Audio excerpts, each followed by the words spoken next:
partnership steering group is now made up of then disabled people, lecturers and a GTA volunteer, and students provide advice about the content for the course. We set out ground rules that make sure that lecturers do not control the group. It's chaired by a learning disabled person, and minutes and agendas are provided in accessible format.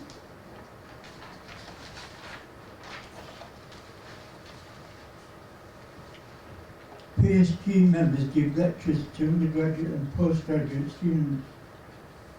Many of you have been involved in research and co-writing.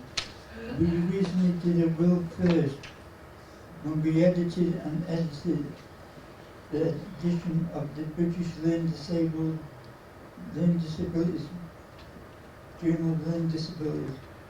The feedback from the students is our lectures and our research is really important to improve their learning. So now we've got a video from Lou. Hi, my name's Lou and I'm from Carlisle, and I'm part of the partnership steering group here and the writing group, and a visiting lecturer here in Manchester. Sorry I can't be at the conference today in person. With partnership working, you know, you've both got different skills, you've both got different experiences, and not just experiences with your job, but with life in general. You've got different experiences, and you've both got different strengths, and you can actually play to those people's strengths really, because there's certain things that I'm good at and other people are maybe not so good at, or certain things that I'm not so good at but other people are. I've been involved in many different things with the Partnership Steering Group. I've been to a conference in Philadelphia with there was 3 of us that went to that, and we did some talks on, like, some presentations on support and communication and what have you. I do think it does give you confidence to, I think it can, being on a steering group or being on maybe your local board for maybe your local People First advocacy group or whatever, can give you confidence, because sometimes you can question things. For example, if somebody comes to you and say, well, we did this way, well, I might say, well, actually, why did it happen that way? Since when have we been doing it that way? And sometimes that is quite good, but for some people, they may not have the confidence to actually do that. And one thing we need to be very, very careful of is support people and include people with disabilities and learning difficulties. But sometimes, yes, there is a time factor to it, and I can completely get that. But if you say you're going to include people, then do it. Don't just make, half-baked, promises. Say, oh yes, we can involve them in this, or we can involve them in that. Involve them in, not just in part of the process of whether it be making policies or research or whatever, or writing, or whatever it may be. Don't just involve them in part of the process, because that's only half inclusion. Then, and because that can be quite tokenistic, doing it that way. Include people in all of the process. Yes, there may be things that people don't understand, but there's nothing wrong with that. I mean, in life, whether you have a learning difficulty or you don't have a learning difficulty, everybody doesn't understand everything all the time. And you wouldn't frown on somebody without a label asking a question or asking to, you know, or asking for something to be explained. So why would you frown on it if it was somebody with a disability? You know, because at the end of the day, you know, it's, you know, if you don't ask questions, then you don't know what's going on, and you don't know, you know, you're not going to find out the information. And I think that's all I've got to say. 9 minutes, but they've had to cut it down.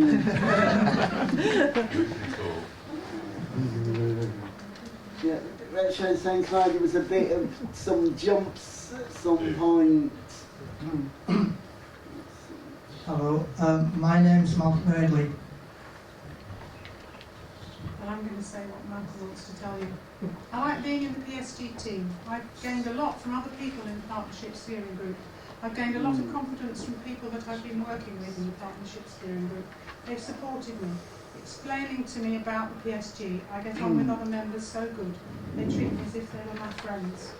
I get experience and learn from the course and the students. I learn from taking on new experiences like being a microphone assistant at a conference. When the managers came to talk to the PSG about the course closing, I spoke up about why I thought it was a bad idea. I don't think it's right, because we need to have the opportunity to teach the students about people who have a disability. The students get to learn what they need to know about what it's like to have a learning disability from a person who has a learning disability. Thank you, Pepper.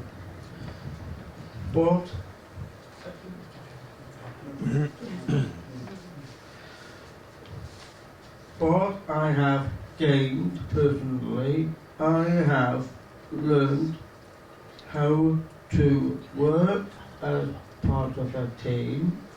I am a much better communicator. Travelling to and from the university has helped development by my ability to travel independently. Learning disability studies makes a difference by supporting people to speak out, showing what is wrong with society. We work with professionals as equals, making sure that learning disabled people are not ignored.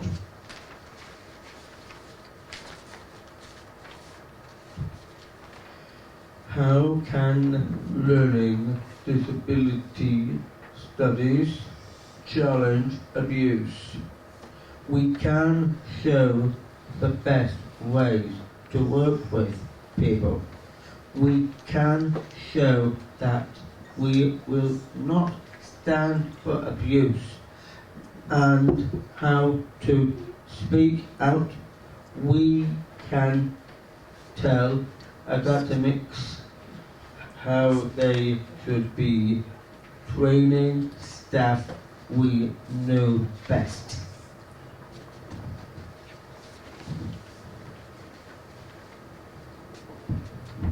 My name is Louise. I came to university in 2007. When I first started the steering group, I was very shy. I came informed by my friend Daniel. He asked me, do I want to come to university, to the steering group. I was shocked. It was a big experience for me because my brother went to university and I never got an opportunity to go. Now I got involved with the group. I had to chair the meetings. It made me feel confident, because when I first started I was shy. Now I can do it better, to speak up for myself and 12 the meetings. Getting the opportunity to chair the responding made me happy and confident. In the steering group we sit round the table, and this made me feel all the same. We are bonding like a family, as we respect we are fight or doing workshop presentations, do the other people in the university. It's a good opportunity to see the different parts of the different people in the university, which is very big in the university, understanding our needs of the adults with learning difficulties. Over to Darren. Being a member of the PSG and advocacy is about getting what you want in life. Being a member of the PSG encourages me to speak up for myself and other members to speak up for themselves. Then hopefully we can be heard by everybody. Everybody like staff and students on the course, support workers, carers, researchers, people in society.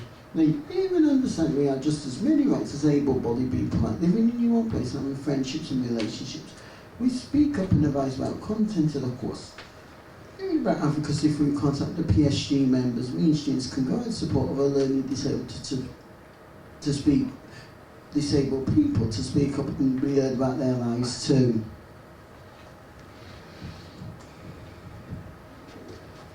As the Learning Disability Studies course is unique in taking the viewpoint of a learning disabled person, so having learning disabled people at the central to the course is key. It's really important. Input from the PSG self-advocates is vital. As a graduate of the course, I was taught by the PSG members and I carry on learning from them.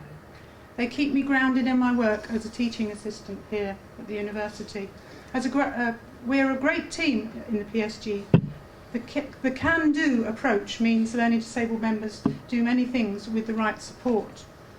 Hearing and seeing firsthand how learning disabled people are valued less in society and how they experience discrimination drives me to continue my work as a volunteer supporter for the PSG and advocate for learning disabled people.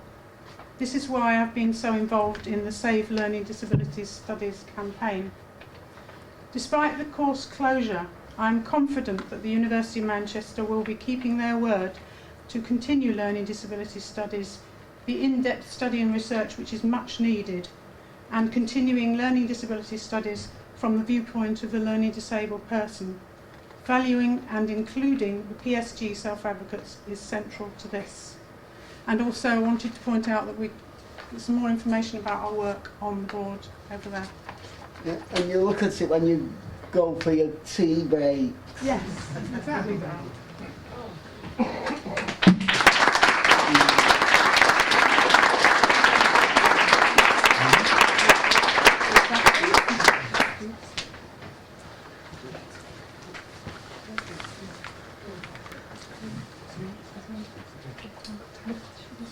Do we have questions? Perhaps Comments? can we have people coming and speaking to the mic, or because it was quite hard before to. Do we have any questions? Oh, we do. Yeah, I was just wondering how, not asking everybody to say, but how you got involved in the PSG group. Would you like to talk about that, Chris? Richard was. Yes, I would, because don't forget, people with disability, we have to look at the policies in Matthew 50 for Department of Education, and as part of the system we need to look at the people with disability, because that's what we are made for, and that's the reason you need to look at that and research with your course. That means you need to find all the information you wanted, and then we will get all the PSG will give you, or your teachers or whatever will give you all this paper, and then you can research it. Do you understand what I'm saying? Dan was asking, how did you get involved with the PSG? I'm involved in it because I've got my own disability of Down syndrome, and this is my first ever time to be on a PSG. And that's the reason I feel better inside me and won't glow. And that I feel amazed, and I want to speak to this today for that reason. People need to fight people against this disability. We do not need people to be anti-disabilitist, and we need to learn what we are actually are. If you look at the percentages of all people with disability, we've already spoken one of them already about that. That means we need to look at that independently, and also this is the issue for the government to look at. Thank you.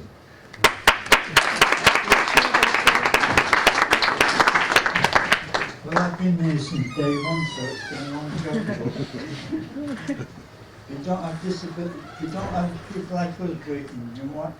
Everyone else will be able to have a job like carers, managers, social carers, direct payment officers, they might have a job.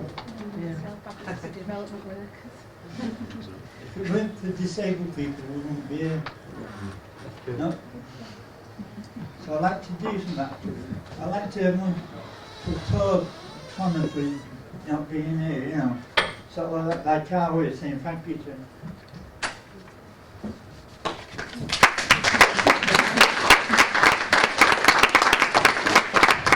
Do you have another question? Just any more questions? Kate Newman.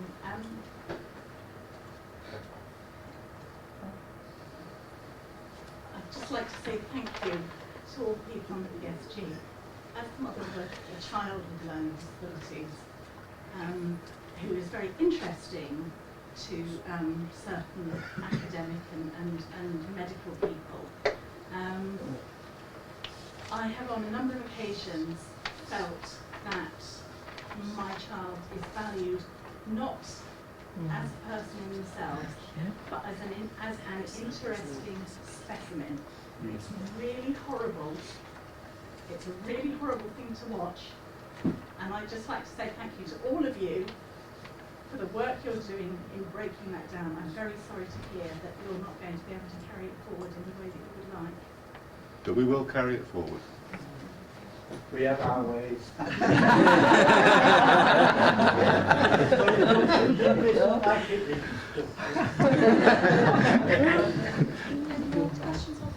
It's not a question. Man responsible, but you're right one thing.